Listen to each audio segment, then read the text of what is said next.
নমস্কাৰ বন্ধুসকল, স্বাগতম জনাইছো ৰেল ফেন্স আসাম ইউটিউব চেনেলৰ মাজলৈতে। বন্ধুসকল, আজিৰ এই ভিডিঅ'টো এটা বহুত বেছি গুৰুত্বপূৰ্ণ ভিডিঅ' হ'বলৈ গৈ আছে, কাৰণ আজিৰ এই ভিডিঅ'টোত মই ক'বলৈ গৈ আছো about the Murkong Selek to Pasighat যোনটো ৰেলৱে প্ৰজেক্ট চলি আছে, যোনটো 26.15 কিলোমিটাৰ দৈৰ্ঘ্যৰ হয়। আৰু এই যোনটো ৰেলৱে প্ৰজেক্ট হয়, তো এই ৰেলৱে প্ৰজেক্টটোৰ বহুত একচুৱেলি বছৰৰ পৰাই কথা চলি আছিলে যে এই প্ৰজেক্টটো হ'ব লাগে আৰু এই লাইনটো খোল খাব লাগে। তো সেয়েহে যোনটো এই প্ৰজেক্টটো ষ্টাৰ্ট কৰা গ'ল, আৰু তাৰে পিছত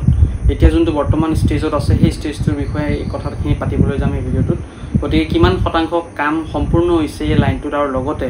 কিমানখিনি বাকী আছে, আৰু ইয়াৰ লগতে যোনখিনি বৰ্তমানৰ ছবি একচুৱেলি অনগোয়িং যোনখিনি প্ৰগ্ৰেছ হৈছে সেইখিনি মই গোটেইখিনি আপোনালোকক পিকচাৰ্ছ দেখাম, গোটেইখিনি ফটোখিনি দেখাম আপোনালোকক। সেই ফটোখিনি আপোনালোকে চাই আন্দাজা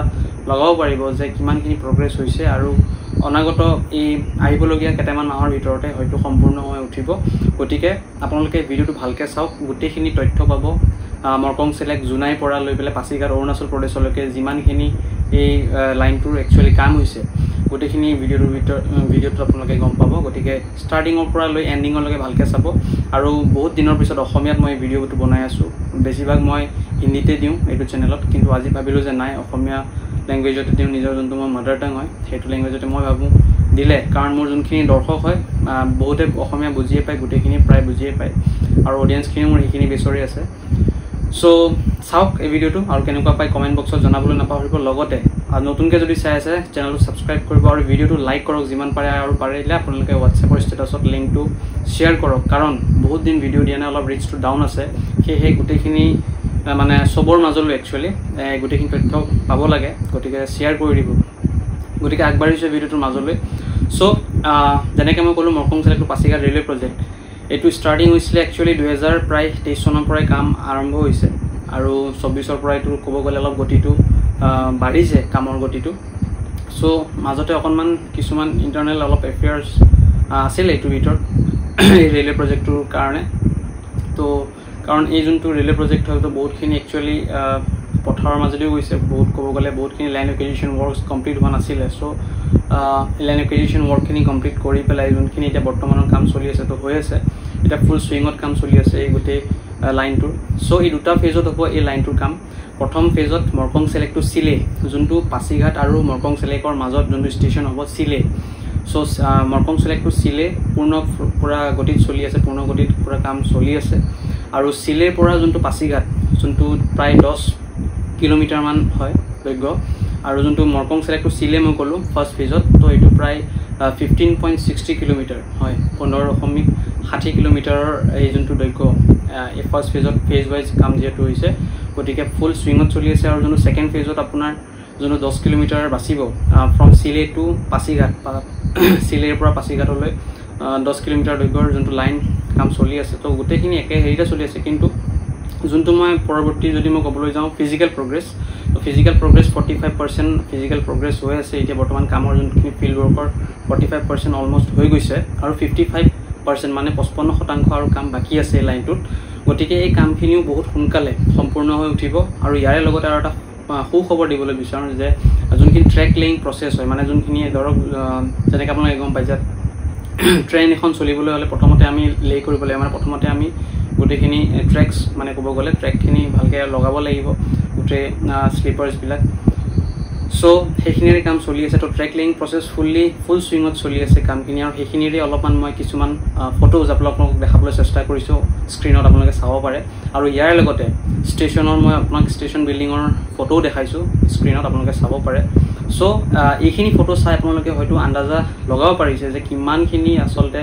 কাম আগবাঢ়িছে, আৰু হয় কাম নিশ্চয় বহুত বেছি মানে পূৰ্ণগতিত চলিছে একচুৱেলি। চ' আশা কৰোঁ আৰু আহিবলগীয়া 2-3 মাহৰ ভিতৰত প্ৰথমটো ৰেল ইঞ্জিন বা প্ৰথমখন ৰেল মালবাহী ৰেল এই লাইনত চলিব লাগে, কাৰণ ট্ৰেক লিংক প্ৰচেছ যিহেতু আৰম্ভ হৈছে, আৰু ইয়াৰ লগতে ছিগনেলিং ৱৰ্কো আৰম্ভ হ'ব। So' signalling work plus track link প্ৰচেছখিনি যেতিয়া সম্পূৰ্ণ প্ৰায় হৈ উঠিব অলপ চলপ, তো তেতিয়াই ইঞ্জিন ট্ৰাইলৰ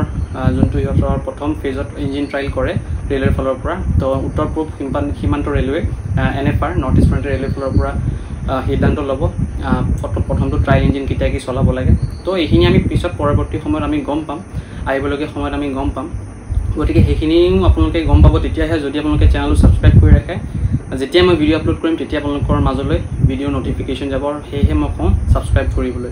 গতিকে সেইখিনি তথ্য মই দিম আহিবলগীয়া দিনত যোনখিনি এতিয়া অফিচিয়েল তথ্য যিমানখিনি আছে মই এইখিনিয়ে জনাবলৈ বিচাৰিছোঁ আৰু আহিবলগীয়া যিমানখিনি তথ্য আছে সেইখিনি মই জনাম সো আপোনালোকে চাওক অন স্ক্ৰীন আৰু ইয়াৰ লগতে মই যদি কওঁ বেনিফিটছ এই লাইনটো সম্পূৰ্ণ হৈ উঠাৰ লগে লগে কিছুমান বেনিফিটছ হ'ব যেনেকুৱা economic growth plus goods train যেতিয়া চলিব তো অৰ্থব্যৱস্থা বহুত বেছি আৰু উন্নত হৈ উঠিব অসম অৰুণাচল হওক বা গোটেইখিনিয়ে মই কৈছোঁ অল অভাৰ সো ট্ৰেইনছ বহুত বেছি আমাৰ কাৰণে এটা ভাইটেল ৰোল প্লে কৰে যিকোনো এখন ষ্টেটত বা যিকোনো এখন একচুৱেলি ৰাজ্যত ট্ৰেইন যেতিয়া আহি যায় সো যেনেকৈ এতিয়া ৰিচেণ্টলি 1 মে'ত ভৈৰৱী টু চাইৰাঙো নতুন ৰেল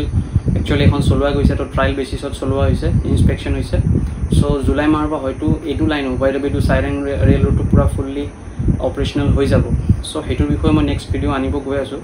গতিকে সেনেকুৱাই কিছুমান বহুত মানে একচুৱেলি ক'ব যদি যাওঁ নৰ্থ ইষ্টত বহুতখিনি ৰেলৱে প্ৰজেক্ট চলি আছে আৰু আহিবলগীয়া দিনত যেনেকৈ ৰেলৱেজৰ ফালৰ পৰা আৰু এটা কথা কোৱা গৈছে যে 2030লৈকে 100% ইলেক্ট্ৰিফিকেশ্যন মানে যোনটো carbon net zero' carbon emission বুলি কয় actually net zero' carbon emission হোৱাটো বিচাৰে ৰেলৱেজ ফালৰ মানে ফুল্লি ইলেক্ট্ৰিফাইড হ'বগৈ 2030লৈকে সেইটো ৰেলৱেৰ লক্ষ্য আৰু সেয়েহে যে এই ৰেলৱে ৰুটটো যেনেকৈ আমি কওঁ ব্ৰডগজ ৰেলৱে লাইন পাছিঘাট যোনটো ৰেলৱে লাইন বনি আছে তো ব্ৰডগজ বিজি ৰেলৱে লাইনেই হয় তো ব্ৰডগজ ট্ৰেইন চলিব আৰু এইখিনি কাম সম্পূৰ্ণ হোৱাৰ পিছতে হয়তো ইলেক্ট্ৰিফিকেশ্যনৰ আৰম্ভ কৰিব তেওঁলোকে মৰকং চেলেক্ট টু পাছিঘাটৰ মাজত ইলেক্ট্ৰিফিকেশ্যনৰ কাম হৈ উঠিব আৰু যোনটো আমাৰ বিদ্যুৎ চালিত যোনটো ইলেক্ট্ৰিক ইঞ্জিন দি যোনটো চলে আমাৰ ৰেল সো বহুতে হয়তো দেখিছে গুৱাহাটীলৈকে এতিয়া চলি আছে বা ডিব্ৰুগড়লৈকেও এতিয়া কিছুদিন পিছত চলিব ট্ৰায়েল হৈ গৈছে অলৰেডি সো সেনেকুৱা আমাৰ বহুতখিনি ধুনীয়া প্ৰগ্ৰেছিং হৈ আছে অল অভাৰ নৰ্থ ইষ্টত সো নৰ্থ ইষ্ট ফ্ৰণ্টিয়াৰ ৰেলে বহুত বেছি ধুনীয়া কাম কৰি আছে আৰু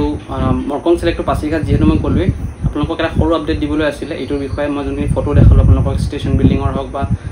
মই এটা ব্ৰিজৰো দেখাইছোঁ ফটো এখন সো ব্ৰিজৰো ফটো এখন দেখাইছোঁ যিহেতু আপোনালোকে অনুমান কৰিব পাৰিছে যে ইয়াত হয় বহুতখিনি কাম হৈ আছে আৰু এই লাইনটো যোনটো 26.15 kilometre মৰকং select two Pasighat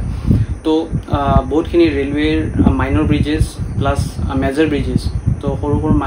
মাইনাৰ bridges plus major ব্ৰিজেছো বহুতখিনি আছে গতিকে অলপমান হয়তো সময় লাগিব কাৰণ ব্ৰিজখিনি সম্পূৰ্ণ উঠাৰ পিছতে ফুল্লি লাইনটো অপাৰেশ্যনেল হ'ব আৰু সেয়েহে য'ত য'ত যেনেকুৱা ব্ৰিজৰ কাম সম্পূৰ্ণ হৈছে তো তাত ট্ৰেক লেইং প্ৰচেছ আৰম্ভ কৰি দিছে ট্ৰেক লে হৈ আছে ট্ৰেকছবিলাক লগাই দিছে সো ট্ৰেক যেতিয়াই 100% ফুল্লি কানেক্টেড হৈ যাব পাছিঘাটলৈকে বা চিলেলৈকেও যদি হয় ফাৰ্ষ্ট ফেজত তো হয়তো মৰকং চেলেক্ট টু চিলেলৈকে প্ৰথম ফাৰ্ষ্ট থাকে ইঞ্জিন ট্ৰায়েল হ'ব ফাৰ্ষ্ট ফেজত যিহেতু দুটা ফেজত ভগোৱা হৈছে ৰেলৱে লাইনটো কাম ফেজ 1ত Murkongselek to Sille and phase 2 Sille to Pasighat so বহুত বেছি সময় নালাগে কাৰণ বেছি দৈৰ্ঘ্যও নহয় 26.15 কিলোমিটাৰ হয় আৰু এইটো 2025ৰ শেষলৈকে আচলতে টাৰ্গেট আছে কমপ্লিট কৰা সো আহিবলগীয়া আৰু কেইটামান মাহৰ ভিতৰতে হয়তো আমি বহুত বেছি ধুনীয়া খবৰ এটা পাবলৈ গৈ আছোঁ গতিকে এইখিনি আছিল আজিৰ এই ভিডিঅ'টোত এই টপিকটোৰ বিষয়ে জনাবলগীয়া গতিকে কেনেকুৱা পাইছে ভিডিঅ'টো কমেণ্ট বক্সত প্লাছ ভিডিঅ'টো যিমান পাৰে শ্বেয়াৰ কৰিব গোটেইখিনিয়ে জনাব কেনেকুৱা কি পাইছে আৰু আশীৰ্বাদ কৰিব যাতে অনাগত দিনতো এনেকুৱা ধৰণৰ ভিডিঅ' কিছুমান বনাই যাব পাৰোঁ আৰু next video' Bhairabi to Sairang rail প্ৰজেক্টৰ বিষয়ে আহি আছে গতিকে সেইটো ভিডিঅ' চাব আজিৰ ভিডিঅ'টোত ইমানেই ধন্যবাদ